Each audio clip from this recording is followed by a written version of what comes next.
کے عمل کرتے ہیں. اب آیا مسئلہ ذرا صوفی تکڑے ہو مسئلہ ثانی. اب ذرا خیال کرنا ہے, فتوا نہیں لگتا. اب دیکھو, لقد کفر باللہ, لقد کفر اللہ کی قسم یہ پکے کافر ہیں, چٹے کافر. لقد کفر الذین قالوا, وہ کون, وہ الذین, وہ سارے, وہ الذین, وہ سارے کون, قالوا ان اللہ,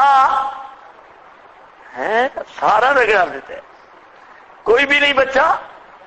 الذین, اب لے آؤ نا, ان کے بڑے ملا تھے, بڑے پیر تھے, بڑے شیوخ تھے. یا اللہ کسی کو تو مستثنا بھی کرنا.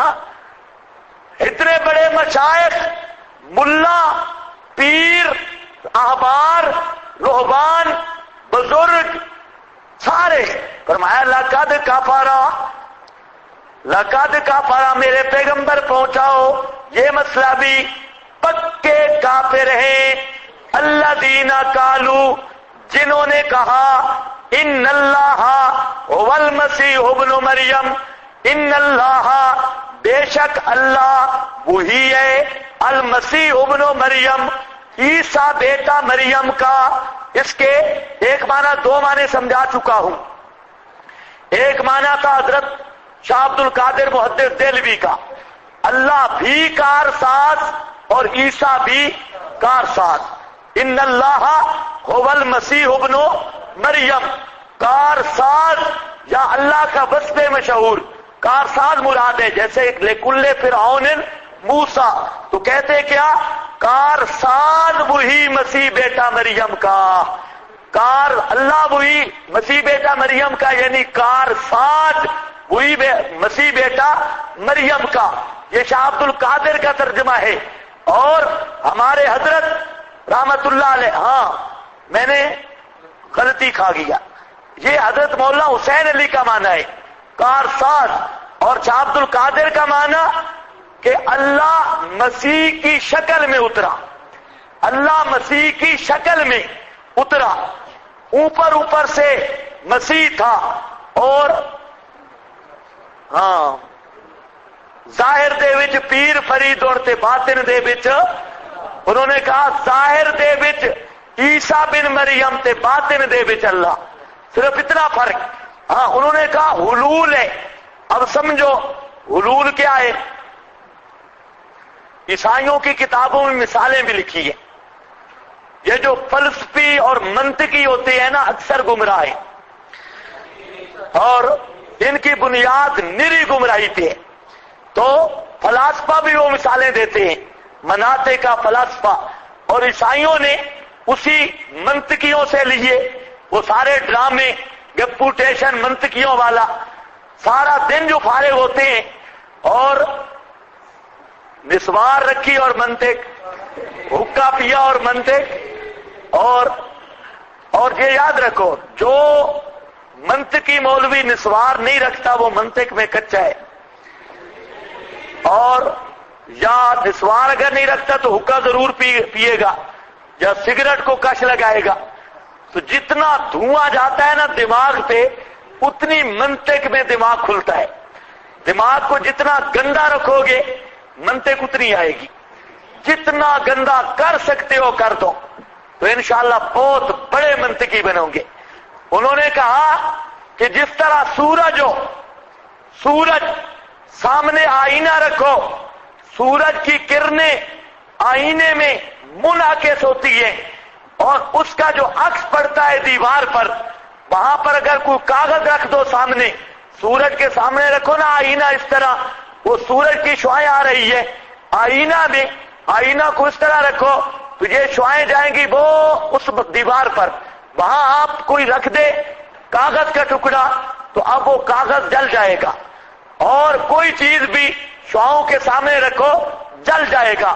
وہ کہتے ہیں یہ مطلب ہے حلول کا. اللہ تعالیٰ کی ذات عیسیٰ میں یوں آئی ہے جیسے سورج کی شعاعیں آئینہ کے اندر حلول کرتی ہے. اور وہ سورج کی صفت رکھتی ہے، سورج کی صفت جلانا احراق ہے، گرمی ہے، تو اس آئینے کے اندر سے جو منعکس ہو کے شعاعیں باہر نکلتی ہیں ان میں بھی وہ حرارت آ جاتی ہے۔ تو یہ مطلب لیتے کہ اللہ تعالیٰ اس معنی میں بئی معنی حضرت عیسیٰ کے وجود میں حلول کر گیا ہے تو اپنے مقام پہ، لیکن سورج کی شعاعیں شیشے میں پڑتی ہے اور شیشے کا عکس دیوار پہ پڑتا ہے۔ اب دیوار پہ جو عکس پڑتا ہے وہ ہوتا تو شیشے سے گزر کے آتا ہے، لیکن اس میں بھی وہی صفت پیدا ہو جاتی ہے جو اصل سورج کی شعاع کی ہے۔ کچھ سمجھ گئے یا نہ سمجھ گئے؟ ایک دوسری مثال عیسائیوں نے دی کہ لوہا ہے۔ اب لوہا آپ ہاتھ لگائیں بے شک لوہے کو یہ نہیں جلاتا، لیکن اگر اس لوہے کو بھٹی میں ڈال دے تو آگ والی خاصیت لوہے میں آ جاتی ہے۔ جب آگ کا لوہے کو پڑوس ملتا ہے، آگ کی حرارت ملتی ہے، اب آگ والا کام لوہا کرنے لگ جاتا ہے، اور جس طرح آگ جلاتی ہے آگ کی گرمی لوہے میں بھی اس طرح اثر کرتی ہے، اور لوہا اب آگ کی طرح جلائے گا لال ہو کر۔ اس طرح اللہ نے اپنی صفات کا پرتو ڈالا، اور یہ مطلب ہے حلول کا کہ اللہ رب العزت حضرت عیسیٰ کے اندر حلول کر آئے، جیسا کہ آگ لوہے کے اندر حلول کرتی ہے اور لوہا آگ والا کام کرنا شروع کر دیتا ہے، تو ذات باری حضرت عیسیٰ میں یوں حلول کر آئی۔ اب جو کام عیسیٰ کر رہے ہیں یہ اللہ والے کام ہے، لیکن اللہ کا چونکہ حلول ہے تو اندر اللہ ہے اور اوپر سے حضرت عیسیٰ ہے۔ کیا سمجھے ہو؟ اندر آگ ہوتی ہے اور اوپر دکھائی کیا دیتا ہے؟ لوہا۔ اب لوہے کا کام احراق نہیں ہے، جلانا نہیں، آگ والی خاصیت لوہے میں آ گئی۔ وہ کہتے ہیں اللہ والی صفت حضرت عیسیٰ میں آ گئی۔ یہی عقیدہ ہے شیعوں کا اماموں کے بارے میں، اور بعین ہی یہی عقیدہ ہے بریلویوں کا۔ وہ مولوی اشرف سیالوی کی میں نے تقریر سنی، وہ تقریر میں کہہ رہا تھا جب آدمی جاتا ہے نا ولی اللہ کے مزار پہ تو وہاں پر اوپر سے عکس آتا ہے اللہ تعالیٰ کی طرف سے، وہ ولی کے سینے پہ آتا ہے اور ولی کے سینے سے شعاعیں نکلتی ہیں اور وہ آتی ہیں زائر کے سینے میں۔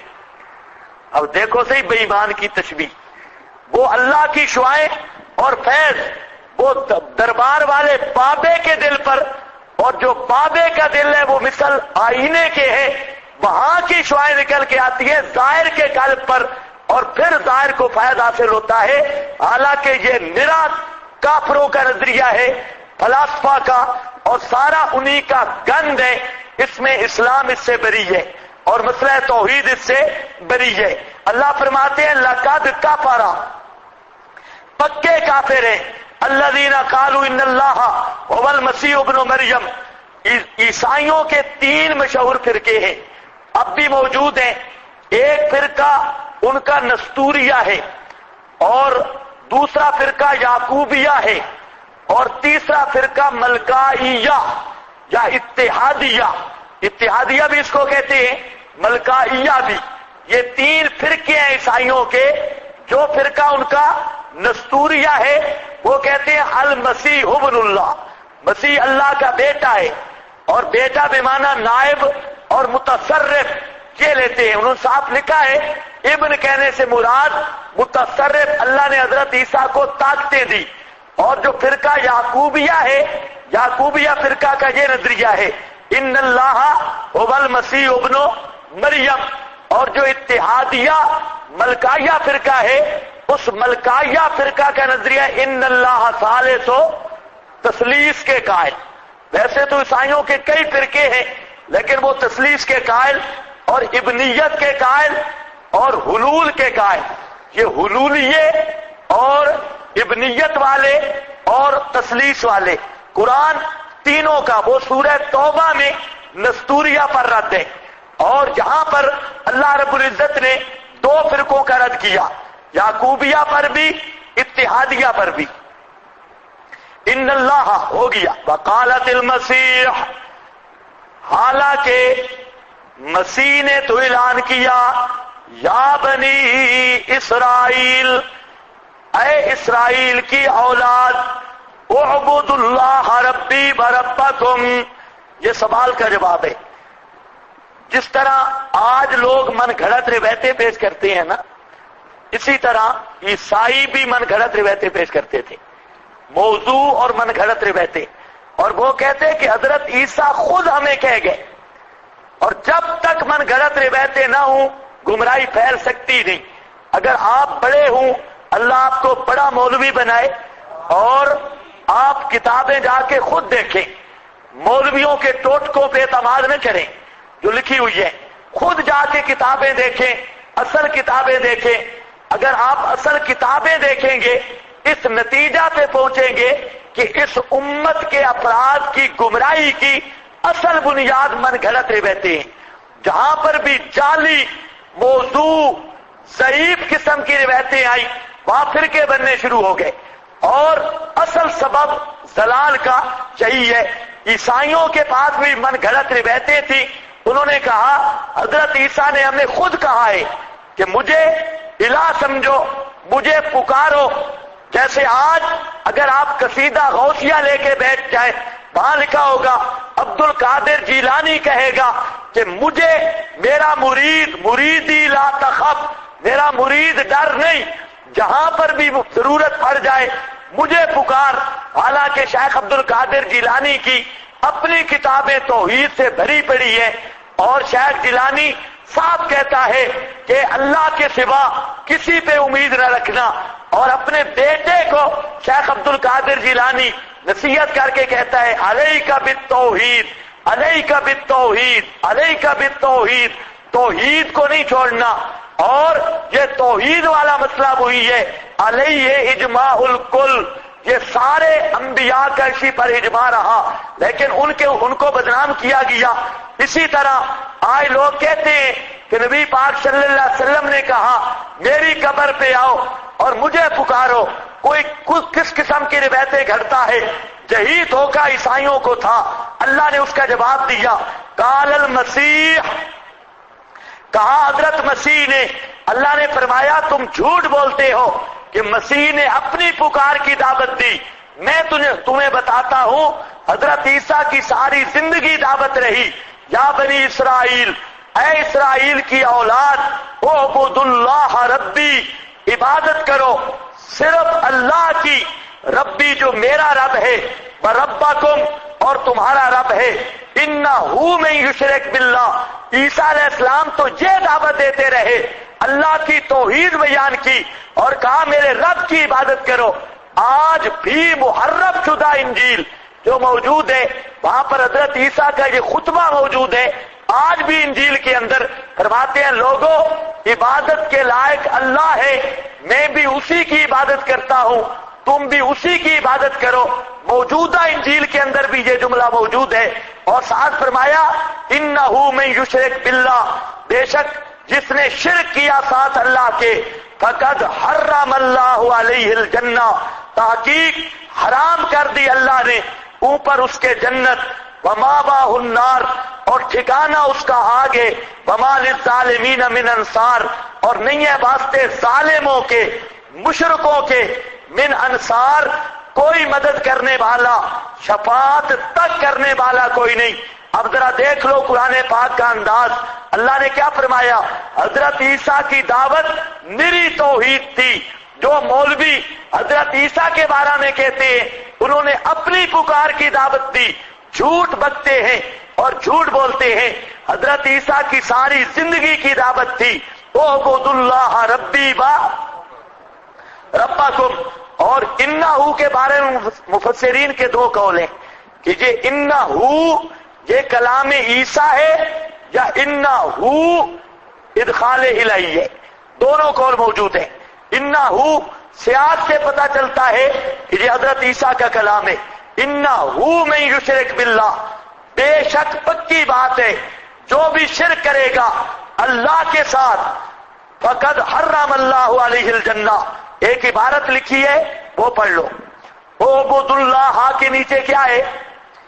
فإنی عبد ولست بإلہ، جلالین میں بندہ ہوں، میں الہ نہیں ہوں۔ حضرت عیسیٰ یہ کہتے رہے وَمَا لِلظَّالِمِينَ مِنْ أَنصَارٍ، ظالمین سے مراد جہاں کون ہے؟ مشرکی، نہیں ہے واسطے مشرکوں کے کوئی بھی مدد کرنے والا۔ لَقَدْ كَفَرَ، پھر ذرا خیال کرنا ہے، پھر آیا فتویٰ، فتویٰ نہیں لگانا چاہیے نا، ہاں؟ کوئی صوفی کہتے ہیں فتوے سے کام بگڑ جاتا ہے، نہیں لگانا چاہیے، آپ ذرا نہ لگاؤ۔ اب آیت میں پڑھتا ہوں، ترجمہ آپ کریں۔ لَقَدْ كَفَرَ، پورا ترجمہ کرو، پورا ترجمہ کرو۔ لَقَدْ كَفَرَ، ڈنڈی نہ مارو۔ لَقَدْ كَفَرَ، اللہ کی قسم پکے کافر ہیں۔ الذین قالوا، الذین قالوا، وہ لوگ، سب کو کہا یا کچھ کو؟ نہیں، کچھ ہے۔ الذین اس میں موصول ہے، الذین وہ، قالوا جنہوں نے کہا ان اللہ ثالث ثلاثہ، سارے وہ، مولوی ہوں تب بھی، پیر ہوں تب بھی، نواب اور بڑے ہوں تب بھی، جو بھی کہیں ان اللہ ثالث ثلاثہ، جو کہتے ہیں بے شک اللہ تین میں سے تیسرا، وہ لوگ پکے کافر ہیں۔ وما من الہ الا الہ واحد، حالانکہ کوئی نہیں الہ الا الہ واحد، مگر الہ ایک، ان لم ینتہوا، اگر نہ رکے، اما یقولون من التثلیث، اس تثلیث والے عقیدے سے، البتہ ضرور بضرور پہنچے گا۔ الذین کفروا، ان کو، الذین، آگے کیا ترجمہ کرو گے؟ الذین، پیارے پیارے کافروں کو، الذین کفروا، وہ لوگ، ان لوگوں کو جنہوں نے کفر کیا، منہم، ان میں سے، عذاب علیم، عذاب دردناک، عذاب علیم۔ اب سمجھو بات، اللہ تعالیٰ نے جہاں پر فرقہ نصارہ معتقدین تثلیث، ان پر رد کیا ہے۔ یہ بڑی عجیب بات ہے، میں نے عیسائیوں کی تثلیث پر تقریباً 14 کتابوں کا مطالعہ کیا، اس مسئلہ تثلیث پر، اور کسی عیسائی کی بولی دوسرے کے ساتھ نہیں ملتی۔ تثلیث ہے کیا؟ آپ یقین کریں، ایک عیسائی ایک تقریر کرتا ہے، تثلیث بنائے گا، دوسرا کہے گا یوں نہیں یوں ہے، تیسرا کہے گا یوں نہیں یوں ہے۔ اب تک عیسائیوں کو پتہ نہیں چلا کہ ان اللہ ثالث ثلاثہ ہے بھی ہمارا عقیدہ، لیکن ہے کیا کوئی پتہ نہیں۔ مستقل فرقہ ہے، نہیں تعبیر کر سکتے۔ ایک تعبیر یہ کی کہ اکنوم ثلاثہ، تین اصلیں، اکنوم ثلاثہ۔ اب ان پہ اعتراض ہوا، کہتے اللہ بھی، ابن بھی، اور روح القدس بھی، یہ تین کٹھے کریں تب الہ بنتے ہیں، تب الہ ہے۔ اب ان سے پوچھا گیا اگر ان تین کو کٹھا کرو تو ایک الہ بنتا ہے، اور اگر جدا کرو تو پھر ایک بھی نہیں رہنا چاہیے۔ بھئی تین کو ملانے سے ایک بنا ہے نا، اگر تین کو جدا کر دو اب تو ایک بھی نہیں ہوگا۔ اچھا، پھر ایسے پھنسے ہیں بیچارے کہ تین میں سے تیسرا کا مطلب کیا ہے؟ کچھ نے کہا نہیں، تیسرا روح القدس جبریل نہ، بی بی مریم، بی بی مریم، یہ اکنوم ثالث ہے، بی بی مریم۔ پھر مزے کی بات یہ ہے، حضرت عیسیٰ کو مخلوق مانتے ہیں، اور یہ کہتے ہیں کہ بی بی مریم کے بطن سے جنم لیا حضرت عیسیٰ نے، اور حضرت عیسیٰ کو مصلوب بھی مانتے ہیں۔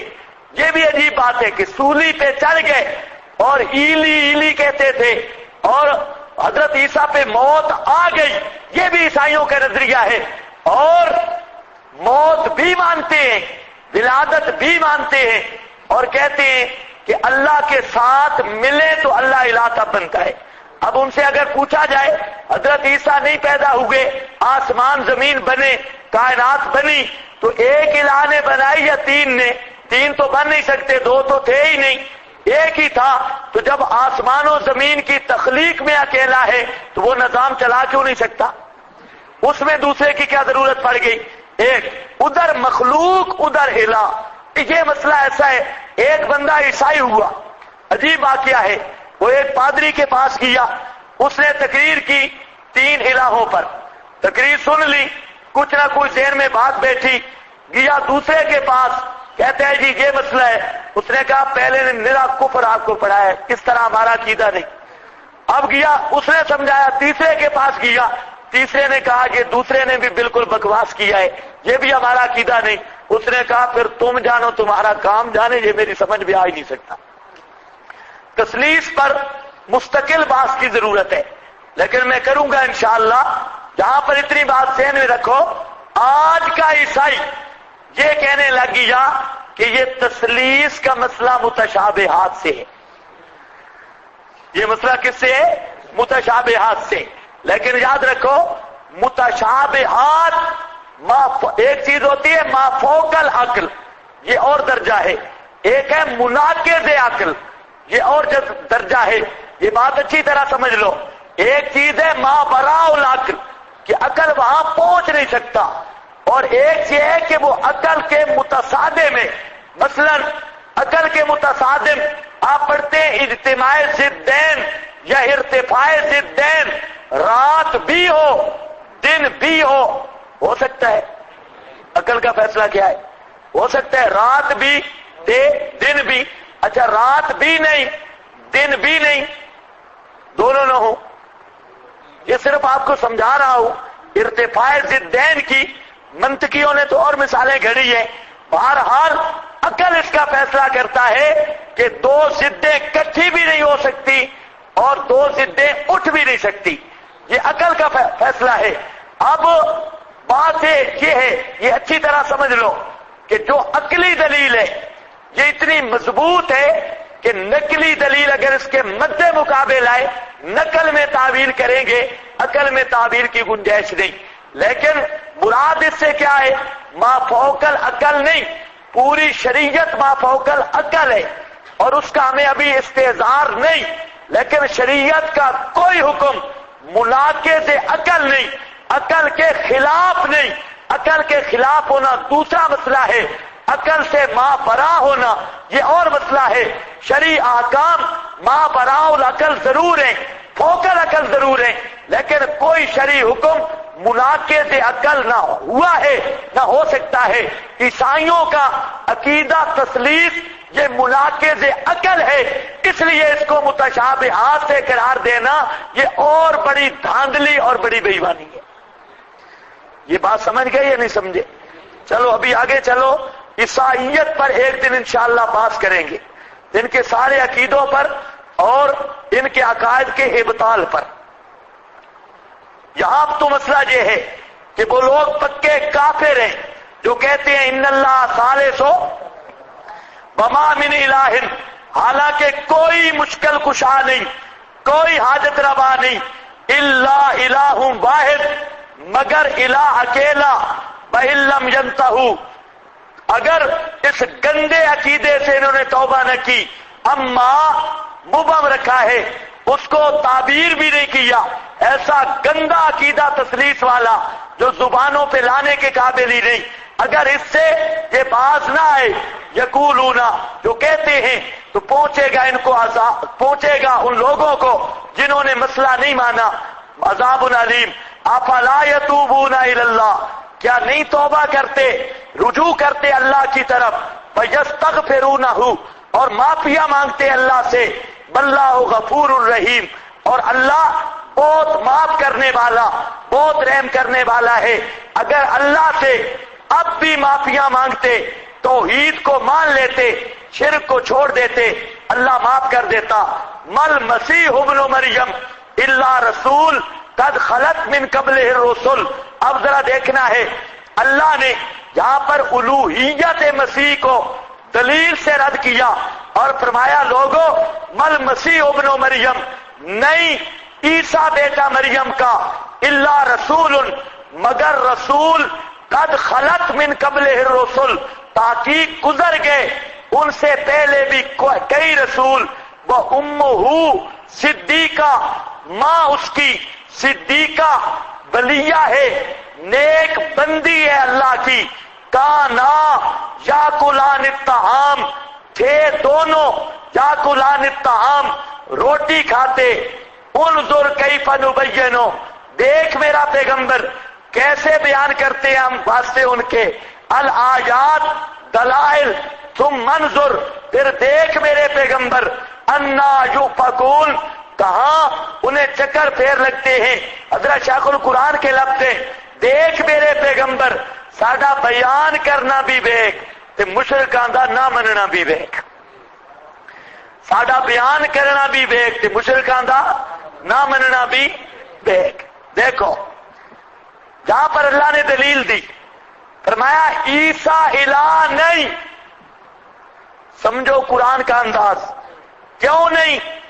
مائی مریم الہ نہیں، یا اللہ دلیل، کانا یاکلان الطعام، اللہ فرماتے ہیں روٹی کھاتے تھے، یہ بڑی عجیب دلیل ہے، یاکلان الطعام، وہ دونوں روٹی کھاتے تھے، کیا مطلب؟ یہ جملہ تو تھوڑا سا ہے، اگر پورے جملے کو سمجھو تو بہت لمبا تصور لے جانا پڑے گا۔ روٹی جو آپ کے سامنے آتی ہے دسترخوان پہ، اس روٹی کی تاریخ تو دیکھو کہ احتیاج تر احتیاج ہے، پہلے زمین کی ضرورت، پھر زمین کے لیے آب و ہوا کی ضرورت، پھر موسموں کی ضرورت، بے موسم بھی گندم شندم نہیں ہوتی، موسم کی ضرورت، پھر زمین کی طبیعت کے موافق ہونے کی ضرورت، پھر دانہ اگانے کی ضرورت، پھر پانی لگانے کی ضرورت، پھر اس کو سنبھالنے کی ضرورت، حتیٰ کہ وہ جب گندم کا کھیت تیار ہو گیا اب وہ دانے نکالنے اور سنبھالنے کی ضرورت، پھر بھی فارغ نہیں ہوا، پھر بھی محتاجی ہے، اس کو لے آ کے گھر میں ڈالنے کی، محفوظ رکھنے کی، اور پھر چکی پہ لے جا کے پسانے کی، پیس کر اب بھی آ گیا، اب اور محتاجیاں ہیں،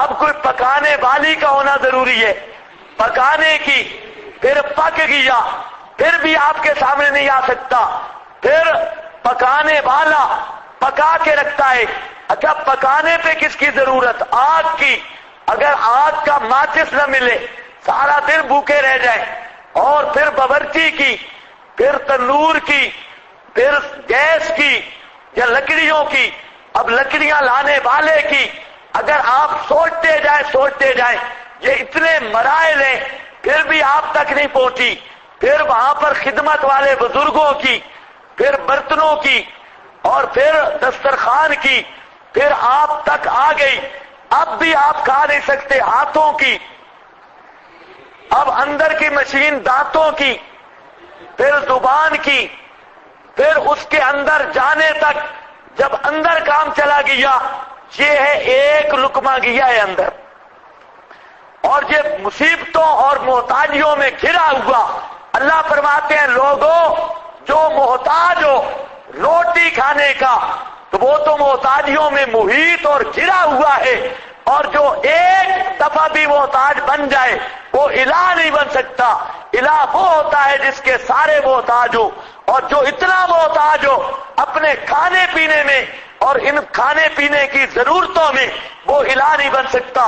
دوسرے لفظوں میں اللہ فرماتے ہیں عیسیٰ الہ نہیں، یا اللہ دلیل، فرمایا بشر تھے، عیسیٰ الہ نہیں کیونکہ بشر تھے، بشری حوائج تھی۔ کس طرح؟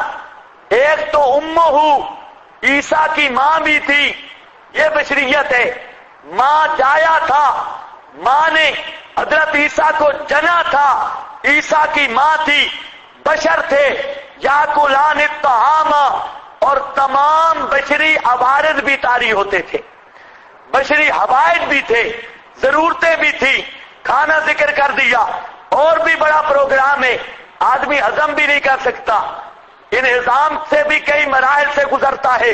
یاکلان الطعام انظر کیف نبین، دیکھ میرے پیغمبر کیف نبین، کیسے کھولتے ہیں ہم، لہم ان کے لیے، الآیات دلائل کو، ثم انظر پھر دیکھ میرے پیغمبر، انا یؤفکون کہاں پھیرے جاتے ہیں۔ کل فرما دیجئے زجر ہے، کل اتعبدون من دون اللہ، کیا پوجتے ہو اللہ کے سوا، ما لا یملک لکم ضرا ولا نفعا، ما لا ان ہستیوں کو، لا جملے کو جو نہیں اختیار رکھتے، خیال کر کے معنی کرنا ہے، یہ نفی فعل پہ داخل ہے، اور نفی فعل پہ داخل ہو تو ضابطہ کیا ہے، مطلق فعل کی کیا مطلب، لا جملے کو استقلالا ولا اشتراکن، ذاتن ولا عطاءن، کلین ولا جزین، لا جملے کو نہیں اختیار رکھتے، لکم واسطے تمہارے، ضرا ولا نفع نقصان سے بچانے کا اور نہ نفع دے سکنے کا، نفع پہنچانے کا۔ اللہ فرماتے ہیں ایسوں کو عبادت کرتے ہو جو نفع بھی نہیں دے سکتا، نقصان سے بھی نہیں بچا سکتا، اور سنتا بھی نہیں، حالات کو جانتا بھی نہیں۔ یہ معنی کہاں سے آئے سنتا بھی نہیں؟ واللہ اللہ ہی سنتا ہے، عیسیٰ سنتا، اللہ ہی سنتا ہے، مریم سنتی، ما فوق الاسباب، اللہ ہی سنتا ہے، عیسیٰ سنتا نہیں۔ اب ذرا دیکھو، یہ ہے مسئلہ الہ، کئی لوگ کہتے ہیں مسئلہ الہ پڑھنا ہے، یہ ہے مسئلہ الہ قرآن کا۔ قرآن کیا کہتا ہے؟ الہ وہ ہے جو نفع نقصان کا مالک ہو، تو لا الہ کا کیا معنی بنے گا؟ لا نافع ولا ضار، اور لا سمیع ولا علیم الا ہو، یہ ہے لا الہ الا ہو، لا نافع ولا ضار، لا سمیع ولا علیم الا ہو، لا الہ الا ہو، نفع نقصان کا مالک کوئی نہیں۔ یہ خیال کرو، جب ہم یہ معنی بیان کرتے ہیں لوگ کہتے ہیں لا الہ الا اللہ نیا معنی ہے، نفع نقصان کا مالک کوئی نہیں تھے، سننے والا کوئی نہیں، یہ نیا معنی نہیں، یہ بہت پرانا معنی ہے۔ ما لا یملک لکم ضرا ولا، اچھا ایک اور مقام نکالو جلدی قرآن پاک کا، یا ابت لما تعبدو ما لا یسمع ولا یبصر ولا یغنی عنک شیئا، جلدی بھائی، یہ جی صفحہ 459، قال لأبیہ، حضرت ابراہیم علیہ السلام، مذکر فی الکتاب، 459 صفحہ 459 سورت مریم۔ اچھا آپ کے صفحے ہو رہے ہیں، اچھا چلو جی آپ ٹھیک ہیں، صفوں کا فرق آ گیا۔ ہاں بھائی، مذکر فی الکتاب ابراہیم انہو کان صدیقا نبیہ، وہ سچ کیا ہے؟ اذ قال لأبیہ، جب کہا اپنے ابا کو، یا ابت اے میرے ابا جان، لما تعبدو ما لا ولا یبصر ولا یغنی عنک۔ اب اسی آیت پہ نظر رکھو، اس آیت کو دیکھو، جہاں پر کیا تھا؟ لا یغنی، اس کی جگہ پہ اس کا معنی آیا لا یغنی کا، جہاں لا یملے کو، لا یغنی عنک، اسی کو قرآن نے اس کی وضاحت کی، لا یملک لکم ضرا ولا، وہاں پر کیا تھا؟ لا یسمع، جہاں پر واللہ هو السمیع، اور وہاں پر تھا لا یبصر واللہ هو العلیم۔ بالکل اگر غور ہو تو وہی مضمون جہاں ہے وہاں پر بھی مسئلہ الہ ہے، وہاں پر لیما تعبدو، جہاں پر اتعبدون من دون اللہ، اس کو کہتے ہیں تفسیر القرآن بالکل قرآن کے جہاں وہاں لا جگنی تھا اسی کا معنی جہاں پر بتا دیا کہ لا یملک لکم ضرا ولا نفعا، پتہ چل گیا الہ کی شان یہ ہے وہ نفع دے بھی سکتا ہو ما فوق الاسباب، نقصان سے بچا بھی سکتا ہو ما فوق الاسباب، سنتا بھی ہو ما فوق الاسباب، جانتا بھی ہو ما فوق الاسباب۔ اب الہ کا معنی یہ بن گیا کہ لا الہ الا اللہ، اللہ کے سوا نفع نقصان کا مالک کوئی نہیں، اور اللہ کے سوا ما فوق الاسباب پکاروں کو سننے والا کوئی نہیں، اور اللہ کے سوا حالات کو جاننے والا کوئی نہیں، اور آپ کی جان چھڑانے والا بھی۔ ہاں اب ذرا چلو، قل یا اہل الکتاب، اے اہل کتاب، لا تغلو فی دینکم، لا تغلو، نہ غلو کرو۔ ہاں مالا جملے کو کے نیچے دیکھ لو، المراد بمالا عیسیٰ، عیسیٰ کے بت، اور بولو کیا ہے جو آیت پڑھتے تھی بتوں والی رہتی ہیں، من دون اللہ، بت اس دفعہ آئے گا مضمون من دون اللہ کا، پتہ چلے گا بت یا سب کچھ من دون اللہ۔ جہاں پر آیا نا حضرت عیسیٰ، بات انہی کی ہو رہی ہے، حضرت مریم، بلا نفان واللہ هو السمیع العلیم۔ قل یا اہل الکتاب، اے کتاب والے مولویو، لا تغلو فی دینکم، نہ غلو کرو اپنے دین میں، اپنے دین میں کیا مطلب ہے؟ ان تضعوا عیسیٰ اور ترفعوا فوق حقہ الجلالین، غلو کرنے کا کیا مطلب؟ ان کو اس کے مقام سے گراؤ بھی نہیں، تفریط بھی نہ کرو، کما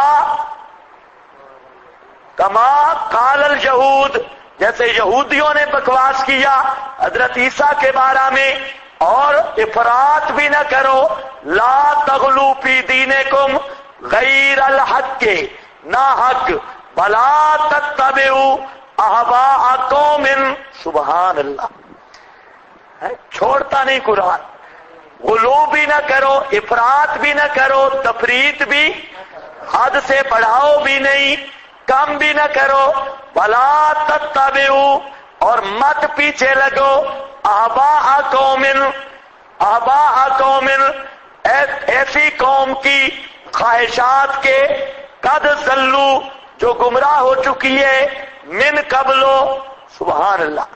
قرآن ایک بہت بڑا تاریخی واقعے کی طرف اشارہ کر رہا ہے، بہت بڑا۔ پولوس نامی پادری جس نے عیسائیت کو بگاڑا، اور یہ نبی پاک علیہ السلام کی آمد سے پہلے صدیوں گزرا ہے، پولوس، اور اس بے ایمان نے عیسائیت کو یہ سارا شرک سکھایا۔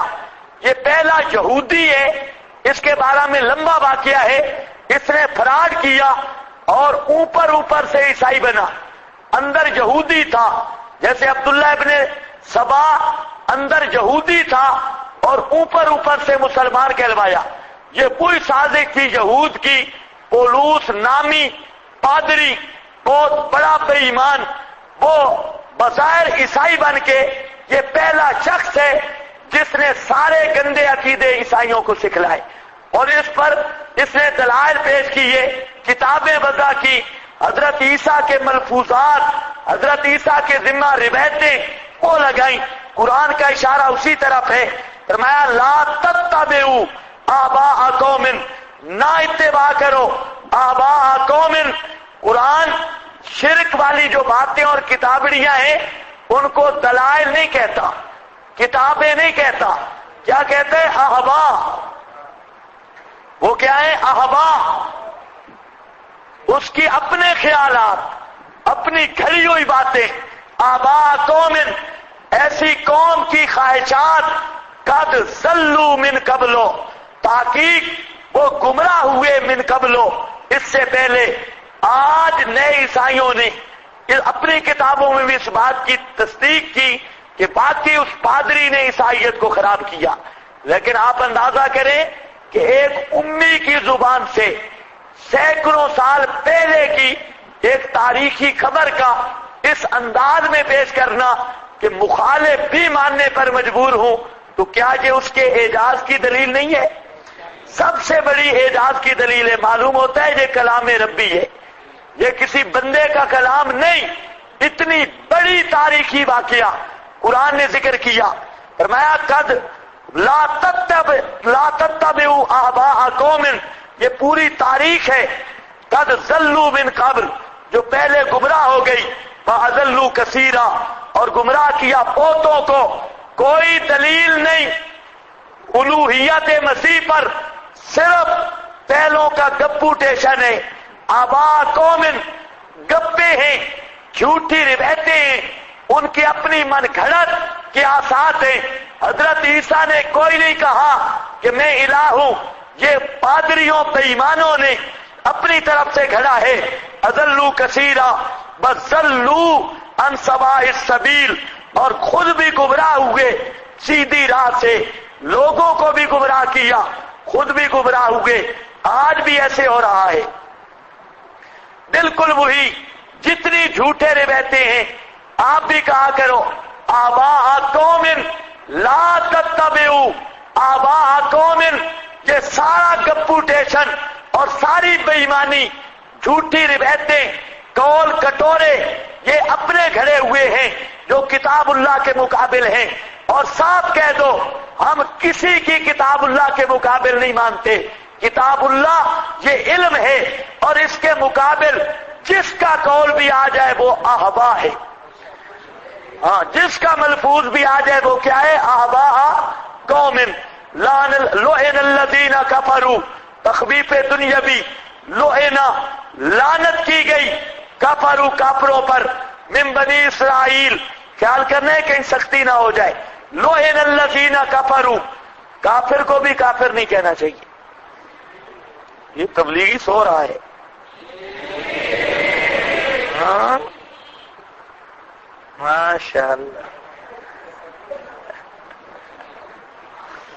یہ تبلیغی مجھے پیارا بہت لگتا ہے، لیکن آج اس نے فضائل اعمال سمجھ لیے۔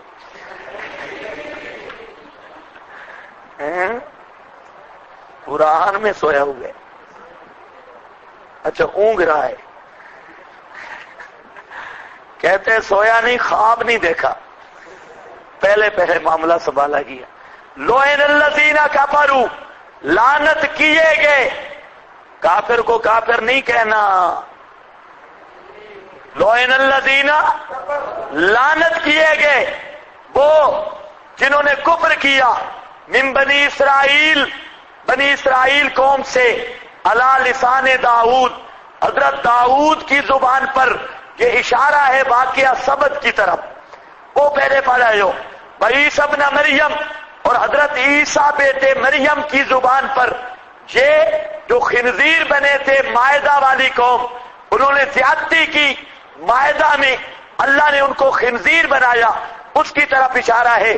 ذالک بما عصوا، یہ اس لیے کہ انہوں نے نافرمانی کی، وکانوا یعتدون، اور تھے یعتدون، حد سے نکلنے والے، کانوا لا یتناہون عن منکر، اس کے دو معنی ہیں، کانوا تھے وہ، لا یتناہون نہیں تھے وہ رکتے، عن منکر برے کام سے جس کو وہ کرتے تھے، فعلوہ ہو جو برے عادتیں تھی ان کی کرتوت، ان سے رکتے نہیں تھے، لا ینتہون لا یتناہون اس معنی میں ہے، لیکن جمہور مفسرین نے اس کا معنی یہ کیا ہے کہ منع نہیں کرتے تھے، لا یتناہون روکتے نہیں تھے ایک دوسرے کو برے کام سے جس کو کرتے وہ، یعنی بعض برائی کرتے، بعض دوسرے منع نہیں کرتے تھے ان کو۔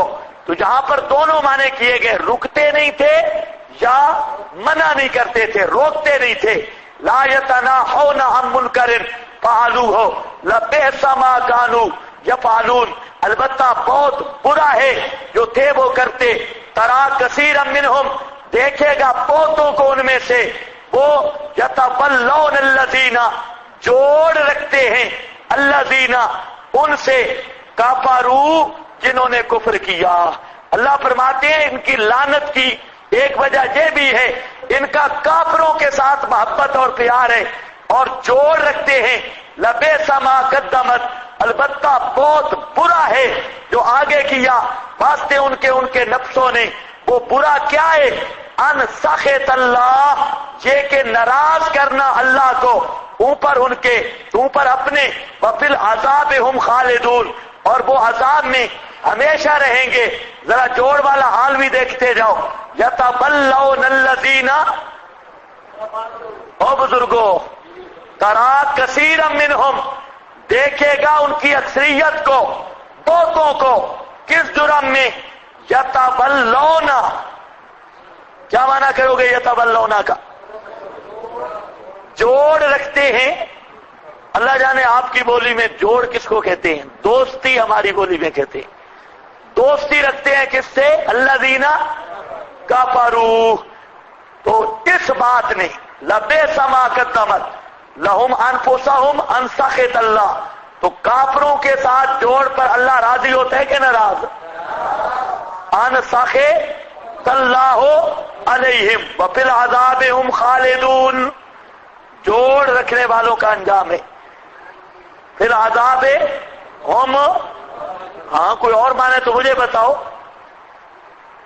آنا تو یہی ہے وَلَوْ كَانُوا يُؤْمِنُونَ بِاللَّهِ اگر وہ ایمان لاتے ساتھ اللہ کے وَالنَّبِيِّ اور نبی پاک صلی اللہ علیہ وسلم کے ساتھ وَمَا أُنزِلَ إِلَيْهِ اور جو آپ پر اترا مَتَّخَذُوهُمْ أَوْلِيَاءَ تو کافروں سے جوڑ نہ رکھتے. اگر ان کا ایمان ہوتا اللہ پر اور نبی کے ساتھ ایمان ہوتا اور قرآن کو مانتے ہوتے وما انزل الیہ جو نبی کی طرف نازل ہوا اس کو مانتے ہوتے متخذوہم نہ بناتے ان مشرکوں کو اولیاء دوست نہ بناتے کا مشرکوں سے جوڑ نہ رکھتے. ولکن کثیرا منہم لیکن بہتے ان میں سے فاسقون پاپی ہیں. فاسقون حد سے نکلنے والے ہیں بڑے درجے کے فاسق ہیں. اب آپ سمجھ لو کافروں سے جوڑ رکھنا یہ خدا کی رحمت ہوتی ہے. اللہ فرماتے ہیں خدا پر ایمان ہوتا نبی پر ایمان ہوتا پیغمبر پر جو چیز نازل ہوئی اس پر ایمان ہوتا تو کبھی بھی مشرکوں کے ساتھ جوڑ نہ رکھتے. تم بھی خیال کرنا خدا کے دشمن کے ساتھ دوستی نہیں ہو سکتی چاہے وہ دشمن رافضی کی شکل میں ہو چاہے مشرک کی شکل میں ہو یا مودودی کی شکل میں ہو. جو صحابہ کا دشمن ہے وہ خدا کا دشمن نہیں.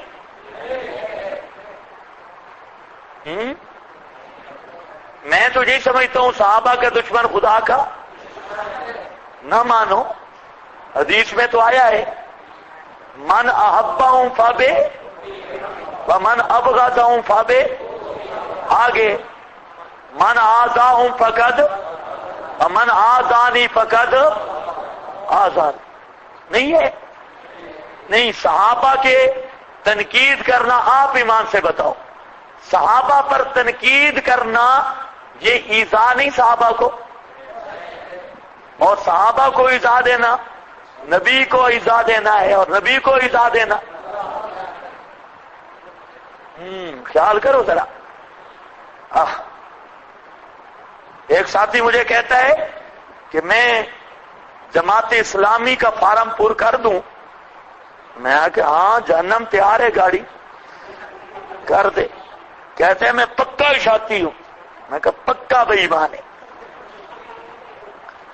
پکا اشاعتی. اشاعتی سوچ ہی نہیں سکتا دشمنان صحابہ کے ساتھ چلنا.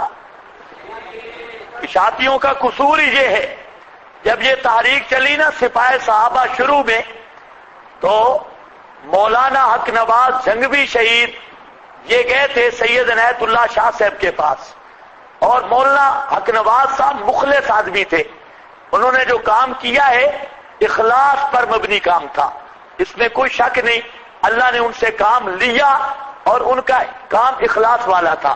ان کی زبان بھی بتاتی ہے کہ زبان نہیں بول رہی، دل بول رہا ہے۔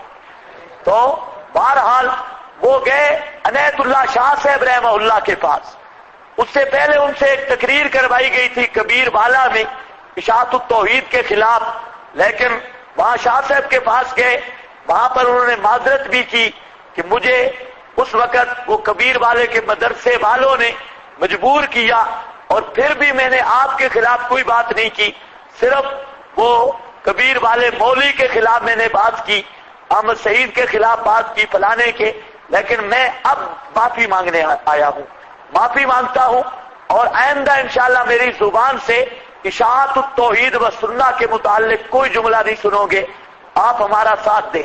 تو شاہ صاحب رحمہ اللہ وہ تو بڑے وسیع القلب آدمی تھے، بہت نیک سیرت انسان، اور حقیقت بات ہے شاہ صاحب کی مجلس میں جا کے پتہ چلتا تھا کہ باقی اولیاء کی مجلسیں یوں ہوتی ہے۔ تو ہم نے تو شاہ صاحب کی مجلس دیکھی، بہت پر انوار چہرہ، اور بات بات میں اخلاص، اور ایک ایک بات سے بہت پرسکون مجلس ہوتی، اور توحید و سنت کے علاوہ کوئی گپ شپ نہ ہوتی، بیان کرتے۔ ہم ایک دفعہ گئے، اس وقت 100 سال کے قریب عمر تھی، غالباً 94 سال تھی یا 93 سال، اٹھ نہیں سکتے تھے، چارپائی پہ سوئے ہوئے تھے۔ تو طالب علم کا کام ہوتا ہے شرارتیں کرنا، میرے ساتھ ایک اور آدمی تھا، ہم گئے، زیارت بھی کی، تو ہم نے جا کر وہاں پر مسئلہ پوچھا، ہم نے کہا جی ایک حدیث آتی ہے من صلی علیہ عند قبری سمیتہ، یہ اور تم کہتے ہو اس کا راوی محمد بن مروان ہے، حالانکہ مولانا سرفراز صاحب نے لکھا اس کی ایک سند ابو شیخ کی ہے جس میں محمد بن مروان کوئی نہیں، ابو شیخ راوی ہے۔ تو اب شاہ صاحب اٹھ نہیں سکتے تھے، سوئے ہوئے تھے، ہنس پڑے۔ آپ حیران ہوں گے کہ اس عمر میں اس شخص کا اتنا حافظہ، پورا گھنٹہ راویوں پہ بات کی، اور کتابوں کے حوالے دے دے دے، میں حیران ہو رہا تھا۔ میں نے کہا جی ہم مطمئن ہیں؟ کہتے ہیں نہیں، فلاں نے یوں لکھا، فلاں نے یوں لکھا، یعنی اتنا استحضار تھا، ایسا ہم نے آدمی نہیں دیکھا کہ اس عمر میں اس قدر حافظہ، بہت عجیب حافظہ تھا۔ تو کیا کہہ رہا تھا، وہ وہاں پر گئے تو شاہ صاحب کو بولے آپ ہمارا ساتھ دیں، تو شاہ صاحب نے کہا بھئی بات ہے سیدھی، یہ مشن ہے ہمارا، اور صحابہ کی عظمت کے لیے ہم جان دینا یہ فخر سمجھتے ہیں، اگر صحابہ کو نکالا جائے نہ توحید رہتی ہے نہ سنت رہتی ہے، کوئی چیز بھی نہیں۔ لیکن ایک بات کھل کے سن لو، صحابہ کا دشمن بھی برا ہے، لیکن خدا کا دشمن صحابہ کے دشمن سے بھی بدتر ہے۔ مشرکوں کے ساتھ ہم نہیں چلیں گے، اور نہ ہم مشرکوں کو ساتھ چلائیں گے۔ تو مولانا کا ذہن یہ تھا، وہ کہتے بریلویوں کو ساتھ ملائے۔ شاہ صاحب نے کہا کام ہم کریں گے عظمت صحابہ کا، پہلے بھی کر رہے ہیں، لیکن مشرک کے ساتھ ہم نہیں چل سکتے، خدا کے دشمن کو کبھی برداشت نہیں کر سکتے۔ اور آپ دیکھ لیں اب کتنے بریلوی ساتھ چلے، سپاہ والوں نے کوشش تو بڑی کی، ہمارے ساتھ بریلوی علماء بھی مل جائیں، کتنے ملے ہیں؟ بہت مل گئے ہیں نا، یہ ان کے ساتھ مل گئے، وہ ان کے ساتھ نہیں ملے، یہ ان کے ساتھ اب ملنا شروع ہو گئے، یوم فاروق اعظم، یوم صدیق اکبر۔ حالانکہ مولانا سرفراز صاحب نے لکھا ہے کہ نری بدعت ہے، یہ ایام منانا نری بدعت، مولانا سرفراز صاحب لکھ رہے ہیں، آپ ان کا امام اہل سنت نمبر مجلہ المصطفیٰ اٹھا کے دیکھیں، صاحب وہ لکھ رہے ہیں کہ یہ بدعت ہے اور بالکل ناجائز ہے۔ آج اس بدعت منوانے کے لیے بڑی مسلطیں بیان ہو رہی ہیں۔ تو بات صاف ہے، جو بھی دشمن ہو توحید کا، صحابہ کا، سنت کا، اس کی مسلمان کی اس کے ساتھ دوستی نہیں ہو سکتی۔ یتولون الذین کفروا لبئس ما قدمت لهم انفسهم، ہو گیا جی، ولو کانوا یؤمنون باللہ، اگر ہوتے یہ ایمان لانے والے اللہ کے ساتھ، اور نبی کے ساتھ وما انزل الیہ اور وہ چیز جو نازل کی گئی طرف اس کے متخذوہم اولیاء نہ بناتے ان مشرکوں کو اولیاء لیکن کثیرا منہم فاسقون لیکن بہتے ان میں سے فاسقون فاسق ہیں پائے گا ان کو تو اشد الناس سخت لوگوں کا عداوت میں للذین آمنوا واسطے ان کے جو ایمان لائے الیہودا یہود کو والذین اشرکوا اور ان کو جو مشرک ہیں اور پائے گا تو اقربہم قریب ان کے مودتاً ادروے محبت کے للذین آمنوا واسطے ان کے جو ایمان لائے الذین قالوا انا نصارا وہ لوگ جنہوں نے کہا کہ ہم نصارا ہیں ذالک بانہم یہ اس لیے کہ بأن منہم اس لیے ہے کہ ان میں کسی سین اللہ والے ہیں کسی سین علماء ہیں ربان رہبانا اور بڑے بڑے درویش ہیں انہم لا یستکبرون وہ تکبر نہیں کرتے عاجزی کرنے والے ہیں تین پارٹیاں تھیں یہود مشرکین اور نصارہ یہاں پر اللہ نے فرق بتایا جو یہودی ہیں یہ اشد الناس عداوتاً سب سے زیادہ دشمن ہیں اہل ایمان کے دوسرے نمبر پر مشرکین تیسرے نمبر پر نصارہ تیسرے نمبر پر نصارہ لیکن نصارہ جو اس کو فرمایا نا اقربہم مودتاً تو یہ قرب اضافی ہے یہ اشکال نہ ہے کہ یہ امریکی برطانوی یہ تو اسرائیل سے بھی مسلمانوں کے بڑے دشمن ہیں جبکہ قرآن کہہ رہا ہے کہ یہ مودتاً اقرب ہے ان کی نسبت تو اس کے دو جواب ہیں اشکال سمجھ آ گیا ہے نا اس پر اشکال ہے کہ اللہ فرماتے ہیں کہ جو نصارہ ہیں یہ اقربہم مودتاً یہ محبت کے اعتبار سے مسلمانوں کے قریب ہے بنسبت یہود کے اور مشرکین کے تو اس پر اشکال ہے آج اگر آپ دیکھ لیں امریکہ برطانیہ یا جتنے اتحادی ہیں تو عیسائی سب سے زیادہ آپ کے دشمن ہیں عیسائیوں سے بڑا دشمن مسلمانوں کا اس زمانے میں نہیں یہود بھی اتنے نہیں جتنے عیسائی ہیں جبکہ قرآن انہیں اقرب الی المودہ کہہ رہا ہے تو اس پر اشکال بعض نے کیا ہے بے دینوں نے تو جواب دو ہیں پہلا جواب کہ جہاں قرب اضافی ہے جہاں قرب کیا ہے ان کی نسبت یہودیوں کی نسبت یہ نہیں ہے کہ کوئی محبت کرتے ہیں مسلمانوں سے ان سے بہتر ہے نمبر دو جہاں مراد ہے نصارہ مسیحی نہیں ایک نصارہ ہے اور ایک ہے مسیحی دونوں کا فرق ہے نصارہ وہ ہیں جو حضرت عیسیٰ کے دور میں ایمان والے تھے حضرت عیسیٰ کے دور میں ایمان والے تھے وہ ہیں نصارہ اور مسیحی جنہوں نے نصرانیت کو بھی بدل دیا ملحد اور بے دین بن گئے اور آج جتنا طبقہ ہے ان میں نصارہ کوئی نہیں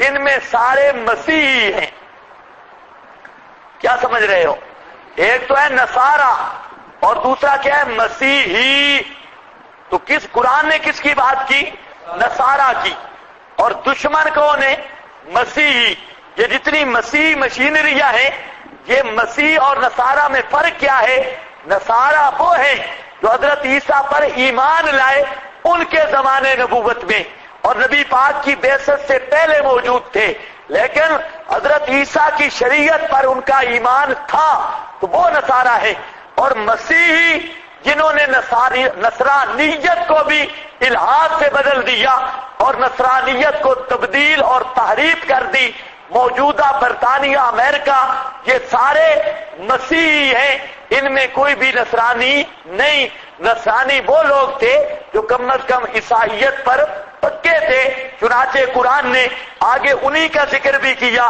اور ایک وجہ بھی بیان کر دی کہ اس کی وجہ یہ ہے کہ ان میں قسیس لوگ ہیں قسیس کہتے ہیں جو علم دوست ہوں اور بڑے بڑے علماء اور روحبان بڑے بڑے درویش اور بڑے بڑے جو خانقاہی نظام والا طبقہ ہے، درویش قسم کے لوگ، یہ بھی ان میں ہیں۔